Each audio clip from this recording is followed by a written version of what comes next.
sabiendo de que Él es el Señor, nuestro Dios, que guarda nuestra vida, que tiene control de cada cosa. Y su palabra, hemos estado meditando sobre el Evangelio de Juan, un evangelio tan rico, tan lleno de instrucción. Hoy yo quiero hablar sobre un tema que le he titulado Jesucristo, revelación de Dios. Y va enmarcado dentro del capítulo 1 de Juan, del Evangelio de Juan, en los versículos 15 al 18. En realidad en mi nivel de entendimiento, mi nivel de admiración, mi nivel de respeto que yo pueda tener por lo que es la identidad de Jesucristo, va a ser proporcional al final de cuentas a mi sumisión, a mi reverencia, a su obra, a su palabra. En esa medida yo voy a inclinarme ante el Dios que me habla a través de su palabra. Dice este fragmento de la palabra: Juan dio testimonio. Estoy leyendo Juan capítulo 1, verso 15 al 18. Lo leo primeramente en la Reina Valera, que es una traducción de tipo formal, palabra a palabra. Después, cuando analicemos cada uno, vamos a leerlo en otra versión ya más de tipo dinámico, frase a frase. Pues aquí dice: Juan dio testimonio de él y clamó diciendo: este es de quien yo decía, el que viene después de mí es antes de mí, porque era primero que yo. Porque de su plenitud tomamos todos, y gracia sobre gracia. Pues la ley por medio de Moisés fue dada, pero la gracia y la verdad vinieron por medio de Jesucristo. A Dios nadie le dio jamás. El unigénito Hijo, que está en el seno del Padre, Él le ha dado a conocer. Jesucristo es la imagen visible de ese Dios invisible. En Él estamos nosotros completos, sin que nos falte cosa alguna, según lo que vemos en su palabra. Pero es vital mi entendimiento de Él para que yo pueda, al final de cuentas, creer con una fe que no sea fluctuante, sino con una fe sólida. Analizando versículo a versículo, si vemos la primera parte, podemos decir que Jesucristo es superior a toda la creación. Cualquier cosa que yo pueda enaltecer, Jesucristo es superior a eso. Dice el versículo 15, leyendo en otra versión, la Nueva Traducción Viviente en este caso: Juan dio testimonio de él cuando clamó a las multitudes. A él me refería yo cuando decía: alguien viene después de mí que es muy superior a mí, porque existe desde mucho antes que yo. Aquí podemos ver cómo en esta su firme determinación de hacer patente algo, Juan el Bautista, la identidad de ese verbo divino, que es preexistente, que es el encarnado Jesucristo, y hace referencia a ese anuncio, pero teniendo el cuidado de algo, de hacer ver que hay una clara y marcada diferencia de inferioridad entre Juan el Bautista y Jesús. Aquí es un aspecto contra el cual Juan nunca compitió, aunque algunos seguidores de Juan sí empezaron a enaltecer más a Juan y a casi a competir. Podemos nosotros tener mucha admiración por una persona, por un actuar correcto de alguien, puede sorprendernos la creación. Muchas cosas pueden sorprendernos, pero seguidores, servidores, amados, solamente de un Dios, solamente de un Señor, solamente de un Creador. Solo hay uno que merece toda nuestra completa, absoluta lealtad, alabanza, confianza. En nuestro corazón eso debe estar completamente firme, porque fácilmente, amados, fácilmente nuestro corazón se inclina ante diferentes cosas que de pronto enaltecemos sobremanera. Los reformadores, uno de ellos decía: el corazón es una fábrica de ídolos, y fácilmente podemos entronar cosas que no merecen ser entronadas. Mateo 3:3 dice: pues este es aquel de quien habló el profeta Isaías cuando dijo: voz del que clama en el desierto, preparad el camino del Señor, enderezad sus sendas. Juan el Bautista era solamente una voz que anunciaba al que era verdaderamente importante. Usted y yo tenemos que tener claro, si Dios nos permite predicar su palabra es un privilegio, pero lo importante es Él, es Jesús, el Dios viviente. Entendió que Él era un heraldo que simplemente proclamaba la llegada del Mesías y llamaba a toda la gente al arrepentimiento y a preparar los corazones para recibir a ese Mesías. Así nosotros, no podemos nosotros dirigir nuestra reverencia, nuestra atención a nada más. Si somos realmente gente que servimos al Señor, es a Él que tienen que dirigirse todas las miradas. Entre los dos, obviamente, entre Juan el Bautista y Jesús, había una notable diferencia. Entre lo infinito y lo finito, entre lo eterno y lo temporal, entre lo creado y el creador, entre lo que es la luz original del sol y aquella luz que es reflejada por la luna. Porque todos los derechos eran del que Juan entendía que venía detrás de él. Claramente la palabra en Marcos 1:7 dice, y predicaba, diciendo, viene tras mí el que es más poderoso que yo, a quien yo no soy digno de desatar encorvado la correa de su calzado. O sea, el servicio más bajo de la época, que era designado para los esclavos, era demasiado elevado, según el concepto de Juan. Para él, si él al que estaba sirviendo, haciendo el servicio, era el verbo de Dios. Así que hay una clara referencia a ese que ha existido, a ese que ha tenido una preexistencia eterna, a Jesús.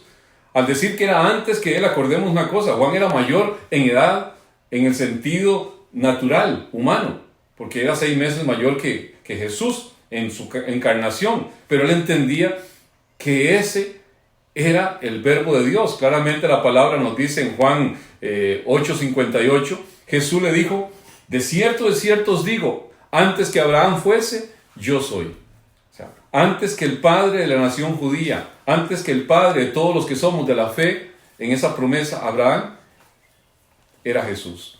El Cristo habita corporalmente en él toda la plenitud de Dios. Y él provee al final de cuentas todas las necesidades de su pueblo.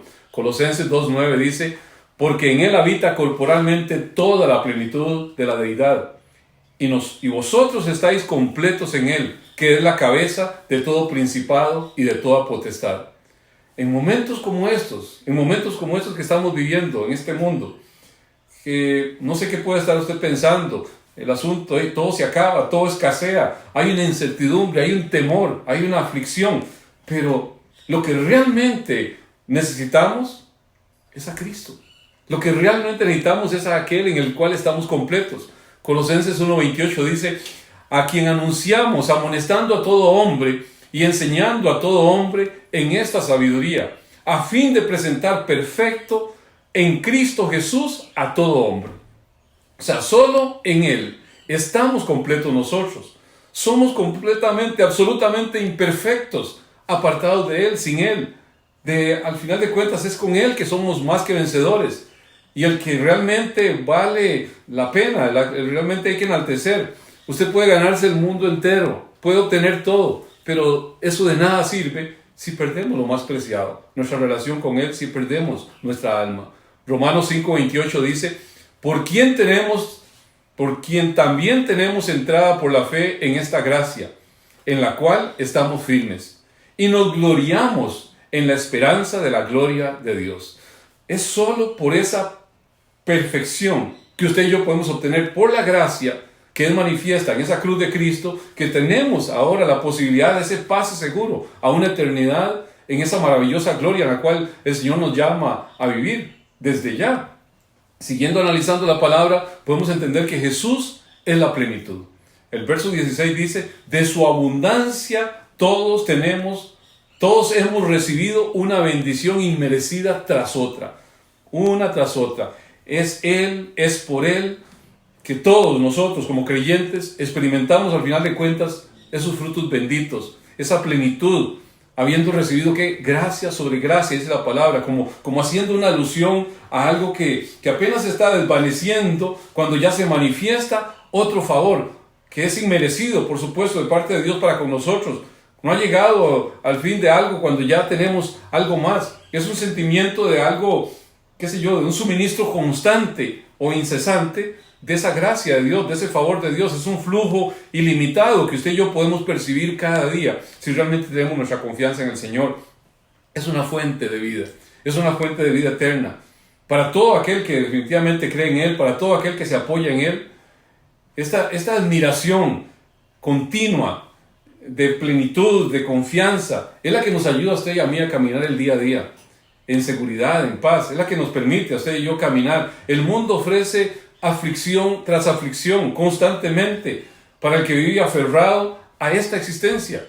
Y hoy vemos a un mundo aterrorizado Pero ¿qué dice la palabra? ¿Qué es lo que expresa el Señor? Él venció todo esto. La palabra dice en Juan 16:33, estas cosas os he hablado para que en mí tengáis paz. En el mundo tendréis aflicción, pero confiad, yo he vencido al mundo. ¿Usted lo cree? Yo lo creo porque Dios lo dice. Jesús es el sí de Dios. Jesús es el sí y el amén para una humanidad caída, para una humanidad en angustia. 2 Corintios 1:20 dice, porque todas las promesas de Dios son en el sí y en el amén. Por medio de nosotros para la gloria de Dios. O sea, Él da el sí, Él da el amén, pero yo debo creer, yo debo tomar eso. Si Dios lo dice, yo lo creo. Y vivir conforme a esa gloria que Dios nos manifiesta. Todo lo que vivimos es por y para su gloria, si lo vivimos realmente en ese entendimiento. 1 Timoteo 2:4 dice, el cual quiere que todos los hombres sean salvos y vengan al conocimiento de la verdad. Porque hay un solo Dios y un solo mediador entre Dios y los hombres, Jesucristo hombre, el cual se dio a sí mismo en rescate por todos, de lo cual se dio testimonio a su debido tiempo. O sea, y no está aquí hablando de un universalismo, de que todos y cada uno de los hombres se van a salvar, porque la palabra da testimonio de que no es así. Pero siguiendo, por ejemplo, 1 Juan 2:2 dice, Él mismo es el sacrificio que pagó por nuestros pecados, y no solamente los nuestros, sino también los de todo el mundo. ¿A qué se refiere esta palabra? Porque pudiera ser confusa, pudiéramos pensar, todo el mundo se salva. Aquí es de donde los reformadores, cuando trataban el tema, la elección incondicional de Dios, ese sacrificio de Dios es suficiente. Es lo que está diciendo, es suficiente para todos, pero es eficaz para los que Él llamó, para los que Él escogió, para esos que han de todo el mundo. Cuando habla de todo el mundo, se está refiriendo a que no hay acepción, o sea, de todos los estratos sociales, de todas las razas, de todos los pueblos, de todas las lenguas. No que la salvación sea general para todas las personas, porque sabemos que hay gente que no lo va a recibir. Hay gente que Dios al final es el único que puede hacer algo, como con la vida de cada uno de nosotros. Es solamente por su gracia, por su favor, que el Padre atrae a algunos de nosotros a Cristo Jesús. ¿Y de qué podemos gloriarnos? Es Él el que nos atrae, es Él el que nos lleva hacia allí. Aquellos que tienen esa convicción de pecado y se humillan delante del único Dios, pues esos son los que alcanzan esa condición de creer. Yo animo a que usted en esta aflicción esté siendo llamado por el mismo Dios del cielo a tener esa convicción. Ante esta oferta divina no cabe ninguna jactancia, no queda excluida toda jactancia. La palabra en 1 Corintios 4:7 dice, porque ¿quién te distingue? ¿O qué tienes que no hayas recibido? Y si lo recibiste, ¿por qué te glorías como si no lo hubieses recibido? Así que si podemos estar creyendo, si podemos estar amando, confiando en Dios, a ese Dios de eterna redención, es un favor inmerecido de su gracia, de su misericordia. Si podemos estar tomados de Él en estos momentos y en todo momento. Juan 15:5 dice, yo soy la vid, vosotros los pámpanos. El que permanece en mí y yo en él, este lleva mucho fruto, porque separados de mí nada podéis hacer. Amados, y entre más rápido usted y yo entendamos que nada es nada, más rápido acudiremos a Él. Todo lo podemos en Él. Todo, absolutamente todo, debemos confiar en Él. Todo lo que hemos recibido de Cristo se resume en una enorme palabra que se llama gracia. Gracia es enorme, rica, maravillosa, gloriosa palabra.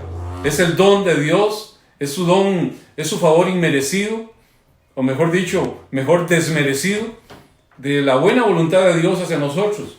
Son como esas oleadas, cuando dice gracia sobre gracia, esas oleadas sucesivas de gracia, de continua bendición de parte de Dios en Cristo Jesús que usted y yo recibimos. Así que solamente podemos sumarnos casi a lo que el apóstol Pablo expresaba a los efesios, cuando dice en Efesios 1:3, toda la alabanza sea para Dios, el Padre de nuestro Señor Jesucristo, quien nos ha bendecido con toda clase de bendiciones espirituales en los lugares celestiales, porque estamos unidos a Cristo, por esa sublime gracia de Dios. Dice el verso 6, de manera que alabamos a Dios por la abundante gracia que derramó sobre nosotros, los que pertenecemos a su Hijo amado.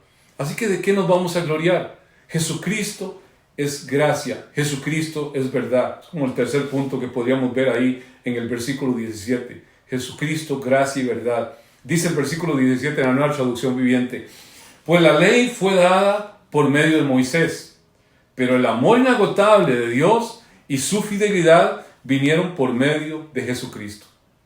No había nada de malo en la ley moral ni ceremonial, no había nada malo. Dios la dio a Moisés, pero al final de cuentas tenía un fin preparatorio, y eso es lo que yo tengo que entender. Revelaba una condición en la que estaba el hombre caído, una condición perdida, pero prefiguraba esa liberación que mediante el sacrificio de nuestro Señor, un sacrificio único, definitivo y verdadero, nosotros íbamos a poder acercarnos realmente, ya no por matar un cordero o diferentes animales que eran una figura de aquel perfecto Cordero de Dios que iba a venir a entregarse por todos y cada uno de los que se inclinen ante Él. La palabra llama esto como algo de usted y yo quedar expectantes cuando el profeta Isaías, en Isaías 29:14 dice: por tanto, he aquí que nuevamente excitaré yo la admiración de este pueblo con un prodigio grande y espantoso, porque perecerá la sabiduría de los sabios y se desvanecerá la inteligencia de sus entendidos. O sea, un prodigio grande, espantoso, fue requerido en aquella cruz, que señalaba la gracia, que señalaba el favor de Dios. Los hombres no lo entendieron, los religiosos no lo entendieron, Satanás mismo no lo entendió. Hoy pueden haber juicios de Dios de diversas formas, en diferentes momentos de la historia lo han habido, pero todo eso señala gracia y favor de Dios, si yo lo puedo entender en su dimensión correcta, para que los hombres se vuelvan al Señor, para que podamos entender, porque al final de cuentas, Isaías 26:9 en la parte B dice: pues cuando hay juicios, cuando tus juicios llegan a la tierra, los habitantes del mundo aprenden justicia. Así que no podemos menospreciar los momentos difíciles que se puedan estar viviendo. La ley no podía suministrar gracia para perdonar a los pecadores y ayudarlos al final de cuentas en sus necesidades, ni tampoco verdad en el sentido o realidad de lo que estaba al final de cuentas haciendo, era señalando la forma de purificación. Cristo Jesús, con su obra expiatoria, al final de cuentas provee las dos cosas. La ley fue algo que fue dado a Moisés, escribió en la piedra, pero Cristo Jesús vino trayéndonos gracia y verdad. O sea, la gracia y la verdad vinieron con Cristo Jesús, vinieron con su obra. La gracia triunfó sobre la ley, reflejando al final de cuentas ese carácter santo, ese carácter justo de Dios. Por eso el libro de Romanos dice en Romanos 7:7, ¿qué diremos pues? ¿La ley es pecado? De ninguna manera. Pero yo no conocí el pecado sino por la ley, porque tampoco conocería la codicia si la ley no dijese, no codiciarás. Y dice el verso 12, de manera que la ley a la verdad es santa y el mandamiento santo, bueno y justo. O sea, la ley simplemente lo que hacía era señalar, indicar el pecado. Nosotros debemos ver nuestra pecaminosidad, la ley permitía eso. Usted y yo debemos ver nuestra pecaminosidad, el mundo debe ver la pecaminosidad para poder apreciar realmente la gracia redentora, para poder apreciar realmente el favor de Dios.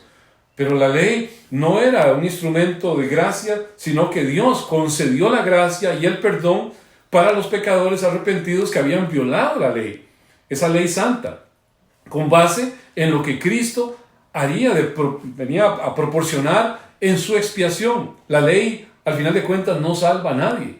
La ley simplemente lo que hace es dibujar nuestra condición caída. Hechos 14:38 dice, sabed pues esto, varones hermanos, que por medio de él se os anuncia perdón de pecado, y que de todo aquello de que por la ley de Moisés no pudisteis ser justificados, en él es justificado todo aquel que cree. O sea, son oportunidades para darnos cuenta de la maldad generalizada que usted y yo tal vez nos hemos acostumbrado. Hoy el mundo le llama bueno a un montón de cosas que no son nada buenas.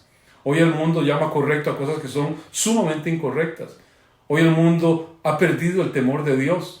Y hoy el mundo puede ver que solamente en Dios tiene salida, que no hay otra forma. Hoy se afectan grandes, poderosos, ricos, pobres, todos necesitamos del Señor.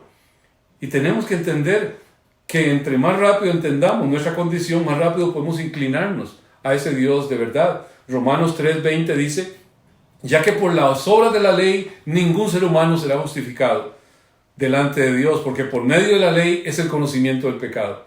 O sea, la ley lo que hace es ver, usted es pecador, usted necesita a Cristo. Dice el verso 21, pero ahora, aparte de la ley, se ha manifestado la justicia de Dios, testificada por la ley y por los profetas, la justicia de Dios por medio de la fe en Jesucristo, para que todos los que creen en Él, para todos los que creen en Él, porque no hay ninguna diferencia. Aquí, judíos, gentiles, todos entramos por la misma puerta. Todos necesitamos del mismo Señor. La ley solamente cumplió el llevarnos a Cristo, el llevar a Cristo a ese pueblo judío, el llevar a Cristo a todos aquellos que entendemos que tenemos una condición pecadora. Todo lo que nos pueda confrontar, amados, con nuestro pecado, todo lo que nos haga de pronto levantar la mirada al cielo y decir, Padre, necesitamos tu ayuda. Todo lo que haga que salgamos de ese humanismo y entendamos que hay un Dios que rige los cielos y la tierra. Si lo hace este virus, amados, gloria a Dios por ese virus. Si eso hace que multitudes se vuelvan al Señor. Es lo más importante que usted y yo podemos entender. Gálatas 3:28 dice, de manera que la ley ha sido nuestro ayo para llevarnos a Cristo, a fin de que fuésemos justificados por la fe. El ayo es la niñera, la que guía a un bebé pequeñito. Pero la idea es que esos bebés pequeñitos, con la venida de Cristo, seamos creciditos y podamos entender la gracia y la verdad contenida solamente en Cristo Jesús. La verdad de esa salvación de Dios solamente está contenida en el que refleja la plenitud de Dios, Cristo Jesús. Ese es el enorme parlante que en este momento debe ser escuchado, debe ser oído por todo aquel que de pronto escucha la palabra y cree, yo soy el camino, yo soy la verdad, yo soy la vida. Eso es lo que dice la palabra de Cristo Jesús. Él es el camino, la verdad y la vida. En ningún otro hay salvación, solamente en Cristo Jesús. Efesios 4:21 dice, si en verdad le habéis oído y habéis sido por Él enseñados conforme a la verdad que está en Cristo Jesús. El mundo hace las verdades relativas, pero hay una verdad absoluta, que es Cristo Jesús. Él es el camino, Él es la verdad, Él es la vida. Solo Jesucristo, solo Jesucristo. Termina este pasaje en el versículo 18, dando a entender que Jesucristo es el que da a conocer a Dios. Dice, en la Nueva Traducción Viviente, el verso 18 de Juan 1, nadie ha visto jamás a Dios, pero el único, que es Dios, está íntimamente ligado al Padre. Él nos lo ha revelado a Dios. Cristo Jesús ha revelado a Dios.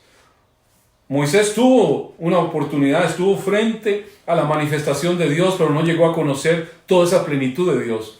Moisés clamó en un momento dado en su frustración, Señor, te ruego que me muestres tu gloria, cuando estaba frustrado de ver la respuesta incorrecta del pueblo del Señor. A Dios nadie le ha visto jamás físicamente. Dios es espíritu, es invisible, pero lo que nosotros, o el hombre al final, ha visto es la revelación de Dios en la plenitud de Cristo Jesús. Cristo Jesús es el que nos revela completamente a Dios. Hay pasajes que lo dibujan, pero yo pienso que uno de los más claros es Colosenses 1:15, cuando dice, Él es la imagen del Dios invisible, el primogénito de toda creación, porque en Él fueron creadas todas las cosas. ¿En quién? En Cristo Jesús. Las que hay en el cielo y las que hay en la tierra, las visibles y las invisibles, sean tronos, sean dominios, sean principados, sean potestades, todo fue creado por medio de Él y para Él. Y Él es antes que todas las cosas, y todas las cosas en Él subsisten. En Él se mantienen. Él es la cabeza del cuerpo que es la iglesia. Él es el principio, el primogénito de entre los muertos, para que en todo tenga la preeminencia, por cuanto agradó al Padre que en Él habitase toda la plenitud. Así que ese es el entendimiento que yo debo tener de Cristo Jesús. Jesucristo conoce al Padre perfectamente a causa de que Él es el Hijo en el más elevado sentido de la palabra. Él es el que nos da a conocer. Solamente en Él se reúnen absolutamente todas las condiciones para ser el perfecto intérprete de Dios. Podríamos ser el perfecto exégeta de Dios, Cristo Jesús. Mateo 11:27 dice: todas las cosas me fueron entregadas por mi Padre, y nadie conoce al Hijo sino el Padre, ni el Padre conoce a alguno sino el Hijo, y aquel a quien el Hijo lo quiera revelar. Usted y yo estamos expuestos a la palabra del Señor. Estamos expuestos a lo que el Hijo nos manifiesta. Aunque por nuestra, limitada comprensión, porque somos seres finitos, nunca vamos a poder comprender toda la dimensión de lo infinito que es Dios. No podemos llegar a su pleno entendimiento, pero nos ha sido explicado lo que usted y yo debemos conocer, lo que es necesario para nuestra salvación, está en su palabra, lo que es relativo a esa obra de su creación, todo eso está ahí contenido para la redención del ser humano, para que podamos entender al final de cuentas de su poder, de su gloria, de quién es Él, quién es Cristo Jesús. Jesucristo es la perfecta traducción de Dios a nuestro lenguaje. La perfecta traducción, no solamente en sus palabras, sino también en su propia persona. Él nos vino a modelar cómo usted y yo debemos dirigirnos a papá. Cuando oramos el Padre Nuestro, estamos expresando una serie de puntos de lo que debe ser nuestra relación con papá. Usted no se dirige a nadie más sino a Él en todo lo que necesita. De Él pide el alimento, de Él pide la protección, de Él pide la ayuda, que Él reprenda, que Él deshaga los planes de las tinieblas, que Él nos guarde del mal. Es Él. Nuestra oración, nunca como ahora, debe estar dirigida correctamente. Así que podemos ver que Cristo existía en comunión íntima con el Padre desde toda la eternidad. Nos lo hace ver la palabra. Él vino, se hizo carne. Jesucristo trajo lo que es la mayor, más completa expresión de lo que es la gracia, la verdad a esta humanidad, para poderlo comprender. Él revela a Dios, al hombre, realmente en su dimensión, en su interpretación correcta. Todo el resto de este evangelio vamos a ir viendo cómo Él nos va a mostrar cómo realiza esta revelación. Así que, amados, no cabe una visión de Dios más radiante, más luminosa, que la que es reflejada por esa maravillosa lumbrera que es Jesucristo. Y termino con esta palabra que dice Apocalipsis capítulo 21, verso 23. La ciudad no tiene necesidad de sol ni de luna, porque la gloria de Dios ilumina la ciudad, y el Cordero es su luz. En medio de esta oscuridad por la que está atravesando el mundo, dice la palabra, en el mundo hay aflicción y hay oscuridad sobre las naciones, pero hay una luz gloriosa de Cristo Jesús que ha de iluminar tu vida. Hay una luz gloriosa que ha de iluminar a multitudes que caminan en oscuridad. Seamos correctos comunicadores, no de temor, no de terror, sino de esperanza, porque en Él hay confianza. Jesucristo es la verdad, Jesucristo es el camino, Jesucristo es la vida. No hagamos culto a nada más que al que merece toda la gloria y toda la honra. Yo le animo a que si usted está ahí en una condición en la cual se ha sentido sin esperanza, se ha sentido confundido o confundida, en esta hora, incline su rostro delante del Señor y rinda su corazón, rinda su vida, rinda todo su ser al Señor. Padre, venimos en esta hora reconociendo, Señor, a quién tenemos en los cielos sino a ti, Señor. Y fuera de ti, Señor, nada más deseamos en la tierra, Señor. Queremos ser este pueblo que se inclina ante ti, Señor, y entendemos que tú eres, Señor, nuestra luz y nuestra salvación. Que no, Señor, no debemos temer a nada, sino solamente, Señor, aquel que nos ha llamado a que creamos, a que nos inclinemos a ti solamente, Señor. Hoy nos postramos, hoy nos rendimos una vez más y te decimos, Señor Jesús, perdona nuestra falta de confianza. Perdona, Señor, nuestros temores. Perdónanos, Señor, cuando hemos dado más importancia, Señor, a cosas que no merecen importancia antes que a ti, Señor. Hoy nos inclinamos ante ti, Señor. Hoy nos rendimos ante ti y te damos la gloria solamente a ti, Señor, Dios de la vida. Tú eres la fortaleza de nuestra vida. Tú eres nuestra salvación. De nada vamos a temer. Hoy nos rendimos ante ti, Señor. Mi voz Le animo a que le adoremos un instante. Y Él me escuchó. Clamé a Jehová con mi voz y su misericordia me demostró y su amor, y su amor. Enséñame a andar en tus caminos, mantén mi corazón en ti tranquilo. Hubiese desmayado tiempo atrás si no creyese que tu bondad.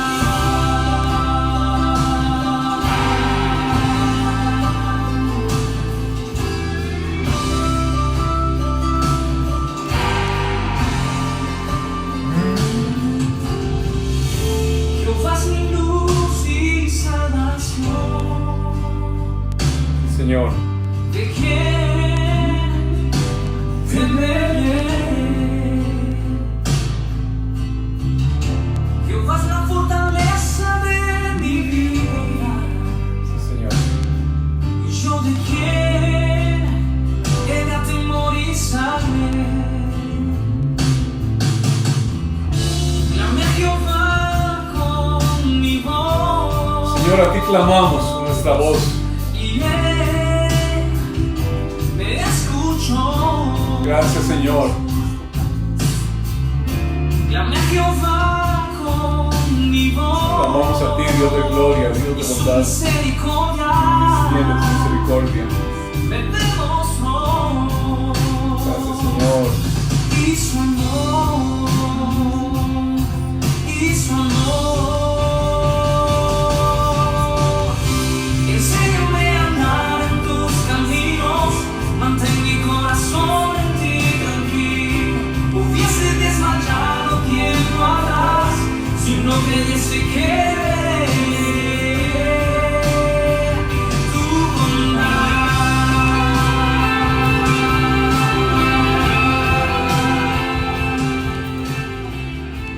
Así que, amados, no desmaye, no desmaye. Empiece a ver la bondad de Dios, gracia sobre gracia de Dios en tiempos difíciles, en los momentos de prueba, en los momentos de aflicción. Son momentos en los cuales usted y yo debemos entender quién es el Dios de nuestra salvación, en quién hemos confiado, en quién realmente está sustentada nuestra alma. No desmaye, sino confíe. Confíe en el Señor. Usted y yo existimos para la alabanza de su gloria.